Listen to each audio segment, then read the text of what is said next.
Все мы знаем Томми Версетти. Это легенда Вайс-Сити. Человек, который построил империю с нуля и исчез. И все мы знаем Вузи, слепой лидер триад, верный друг Си-Джея, которого мы никогда не видели без очков и ничего не знаем про его прошлое. А что если я скажу тебе, что это один и тот же человек? Томми стал Вузи-Му. В этом видео доказательства, от которых у вас поедет крыша. С вами Scarlet Smash Game. Ну что, погнали? Для начала база. Томми Версетти родился 10 июня в 1951 году. В 1986 году, во время событий Вайс-Сити, ему 35 лет. Итало-американец из Либерти-Сити. В конце игры он убивает Сони Форелли и становится королем Вайс-Сити. А теперь внимание! 1992 год. Сан-Андреас. Где Томми? Официальный приквел к игре, фильм The Introduction, показывает сцену, где Кен Розенберг, его лучший друг и бывший адвокат, пытается дозвониться до Томми, и ему никто не отвечает. Все считают, что он решил таким образом просто избавиться от него. Но зачем? Да, он со своими проблемами в голове, но он надежный человек и ни разу не подставлял его. И ровно в это же время появляется загадочный лидер триад по имени Вузи-Му, который всегда носит черные очки. Вузи-Му не слепой. Триады — это закрытая этническая организация, и итало-американец никогда бы не смог стать его главарем. Ему пришлось притвориться китайцем. Да и смена личности и места тоже сыграла роль. Ку-ку-га-га. Ку-ку-га-га. Вузи никогда не говорит о своем прошлом. В Сан-Андреас Вузи единственный ключевой персонаж, у которого полностью отсутствует предыстория. Мы не знаем, откуда он родом, как стал лидером триад, сколько лет прожил в Сан-Фьеро до встречи с Си-Джеем. Это подозрительно, потому что Rockstar обычно дает предысторию, даже второстепенным персонажам. Фигурка Томми в магазине Zero. В миссии Zero в Сан-Фьеро в магазине радиоуправляемых моделей можно найти фигурку Томми Версетти. Это официальная пасхалка от Rockstar. Вопрос. Почему фигурка Томми находится в магазине Zero в Сан-Фьеро, городе, где правил Вузи? Совпадение? Или намек, что Томми рядом? Внешность и возраст, форма лица, подбородок, скулы, прическа, темные волосы зачесанные назад. Оба подтянутые. Но главное — очки. Почему он никогда ни в одной кат-сцене ни разу их не снимает? Потому что под ними лицо Томми Версетти. Томми в 1992 году 40 или 41 год. Вузи также 40 или 41 год. У Вузи можно даже заметить седые волосы. Закулисные тайны Rockstar. А теперь самое сочное. Томми Версетти озвучивал голливудский актер Рэй Лиотта, звезда фильма «Славные парни». После успеха Вайс-Сити Лиотта потребовал от Rockstar огромный гонорар за дальнейшее сотрудничество с Сан-Андреас. Rockstar отказалась. Он должен был появиться там эпизодически в сюжетной линии. Но Rockstar не могла использовать его голос. Поэтому они сделали хитрее и использовали его образ, и по итогу Вузи озвучил Джеймс Ягаши. Вузи — это просто идеальная тайная копия Томми, хитер и расчетлив, в очках, с качествами сильного лидера. И главное, Вузи ни словом не упоминает свое прошлое. Конечно, у вас есть возражения, но давайте же их разберем. Томми же итальянец, а Вузи китаец. И если Томми решил быть среди триад, он мог выучить язык, перенять манеры, нанять людей, которые говорят за него, а очки скрывают остальное, притворяясь слепым, чтобы не просили снять очки. Ну, Вузи же действительно слепой.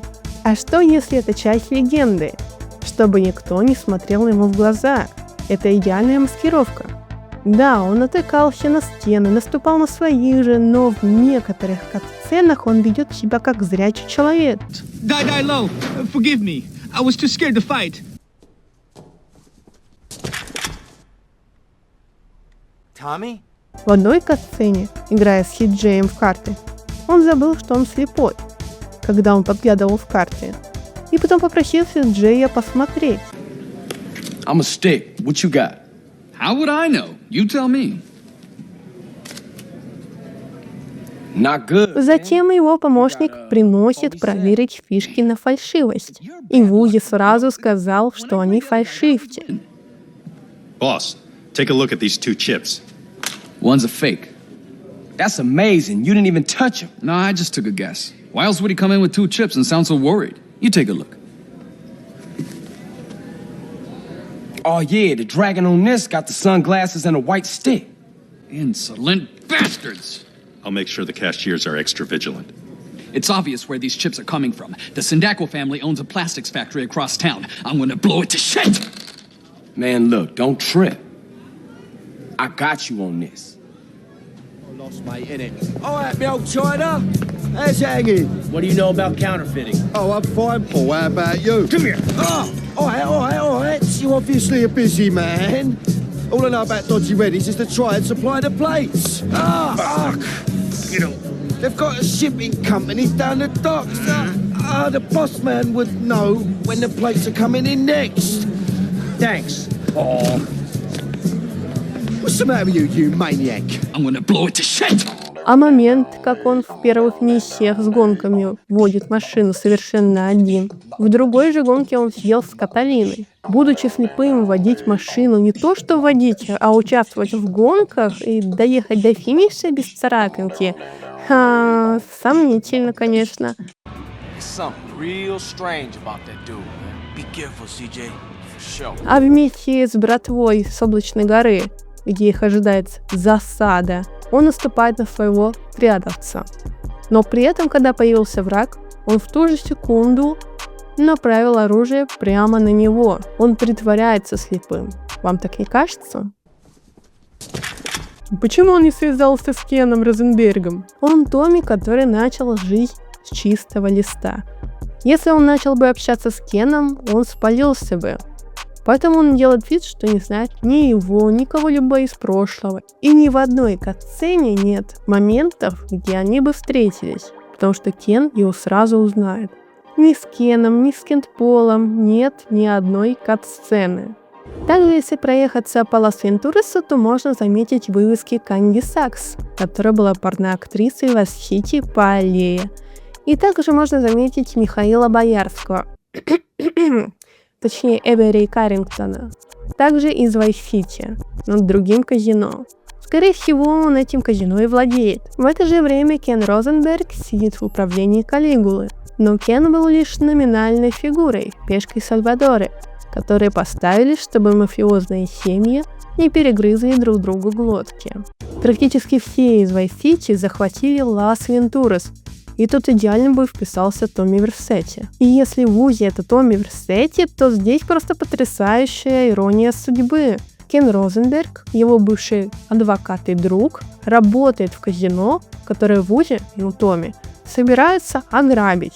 И ни один из них даже не подозревает, кто на самом деле стоит по ту сторону баррикад. Кен тоскует по Томми, в стрессовых ситуациях выкрикивает его имя, а настоящий Томми в это время готовит ограбление казино, которым управляет Кен.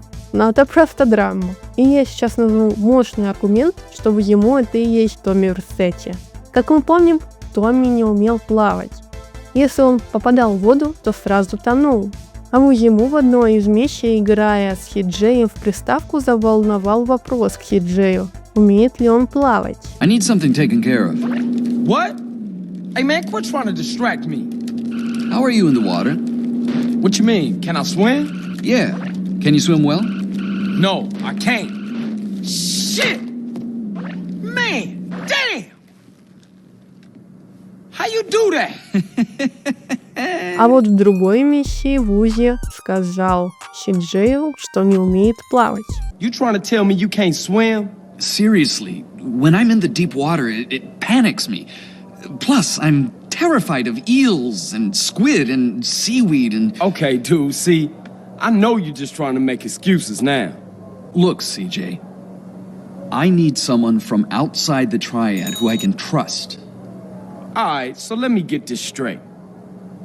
You want me to swim around in dirty dock water, dodging little brown jelly beans and Vietnamese gangsters, to put a bug on a boat in the harbor? You're so negative. Listen, man. When I was a kid, swimming off the Santa Maria, I once got a condom stuck to my face. Horror like that stays with you for life. Believe that. I have a confession to make. I'm blind. No shit. Yeah. Although I've trained my other senses to a point where you wouldn't notice my handicap, in the water, they'd be quite useless. All right, Woozy, relax. Don't beat yourself up about it. Если же Си-Джей с Вузи попадут в воду, то Вузи будет плавать. Но, думаю, Томми научился плавать с 1986 года по 1992 годы. Он же авторитетная личность все-таки. И если он не будет уметь плавать, то кто-то воспользуется его слабостью. Поэтому Томми пришлось научиться плавать, чтобы его враги не воспользовались его уязвимостью. Но все равно он не чувствует безопасно себя в воде. И какая же информация у нас сейчас есть? У нас есть Томми Версетти. Он жив, но исчез в 1992 году. У нас есть Вузи, который появился неизвестно откуда. Внешнее сходство, скрытое за очками. Вузи не слепой. Это просто легенда. Сходство в возрасте 40 лет. Конфликт у Rockstar с актером, из-за которого Томми не смог получить голос. Кен Розенберг, который до сих пор вспоминает. Вузи и Томми не любят плавать. Про прошлое Вузи ничего не известно. Оба сильные и хитрые лидеры криминальных группировок. Итак, давайте подведем итог. Томми Версетти отправил Кена лечиться в другой штат. В то же время у него возникли проблемы. Томми был настолько известным криминальным авторитетом, что у него могли возникнуть проблемы.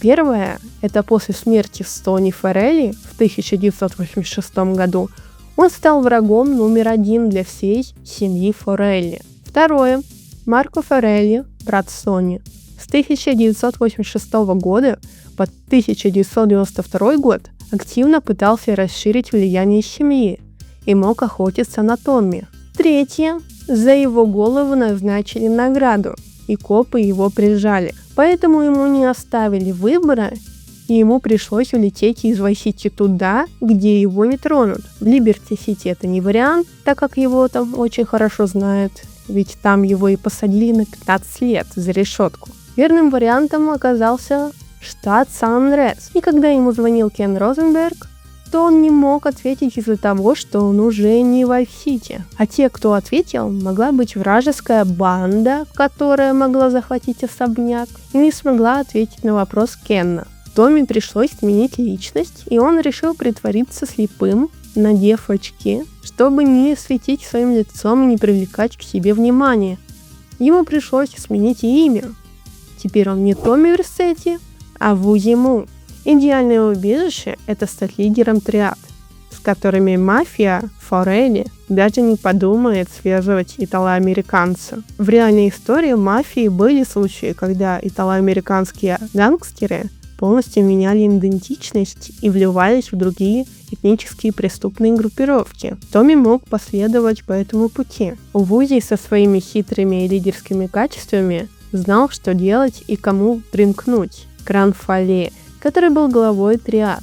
Он всегда ворчит что-то под нос, но все понимает. А что самое интересное, Вузи даже может не говорить с Ранфали на китайском, ведь Ранфали имеет переводчика, который все переводит и на английском. Вузи стал его правой рукой, а затем и главой. А Си-Джей стал правой рукой Вузи. Выполняя поручение Вузи, Карл также завоевал доверие Ранфали, молчаливого, но очень влиятельного лидера триад. Помощь такому авторитетному человеку укрепила позиции для Вузи, показав его как надежного партнера.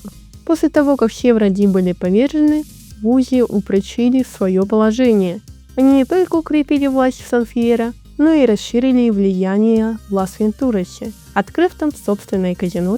Между 1986 и 1992 годом семья Форелли пережила кризис. Сони убит Томми в 1986, Марко Форелли убит Хиджеем по заказу Сальвадора Леоне в 1992 году. С 1992 года по 1998 семьей правит Франко, но влияние падает. Вузи в 1992 году уже мог и не опасаться Форелли, они были слишком заняты выживанием. И это идеальное время, чтобы вынырнуть как Томми Версетти. В 2022 году Кент Пол на своем сайте боится произносить имя Томми. Томми все еще жив, все еще опасен спустя 16 лет. Кстати, правда, это тот, который старик хиппи, он познакомил Хиджея с Джетро и Дуэйном. Это те механики, которые они позвали работать в гараж Сан-Фьеро. В Vice-City они работали на Томми Версетти. Также правда познакомил Хиджея с Кент Полом, который знаком с Томми Версетти. Кент Пол привел Хиджея к Кен Розенбергу. И не исключено, что правда знаком с Томми, так как он упоминает на одной кат-сцене, что их бизнес был выкуплен мафией. Под этой мафией подразумевается именно Томми Версетти, который в Vice-City покупает их лодочную мастерскую. Правда, это слишком старый хиппи, который знает слишком многих. Если бы он встретил Вузи, он мог бы случайно узнать Томми и вызвать подозрения. Rockstar специально развела их по разным сюжетным линиям, как и многих персонажей. Никакие персонажи из Vice City в GTA San Andreas вообще никто не видит Вузи лично. Ни Кен Розенберг, бывший друг Томми, ни Кент Пол, информатор Томми, ни Джетро и Дуэйн, бывшие работники Томми. Они все либо в других городах, либо в параллельных сюжетных линиях, и никто из них даже не слышал о Вузи. Vice City основан на фильме «Лицо со шрамом». В фильме Тони Монтана погибает в перестрелке, но Томми выжил. Но что если Томми пошел дальше и полностью сменил идентичность, как это делали некоторые реальные мафиози? Но что же это? Совпадение или гениальная пасхалка, которую мы разгадали спустя 20 лет? Как тебе такая теория? Может ли она быть правдой? Пиши в комментариях, ставь лайк, если тебе эта теория показалась интересной. Эта теория была разобрана полностью мной, и я не видела еще такого на ютубе. Так что мне реально интересно твое мнение, и напиши его в комментариях. И да, подписывайся, чтобы не пропустить новые видео. Их я выпускаю редко, но от души. С вами была Scarlet Smith Game. Пока-пока! Business relationship. After all, you're a conniving, backstabbing two-bit thief, and I'm a convicted psychotic killer and drug dealer. I know. Ain't it just beautiful?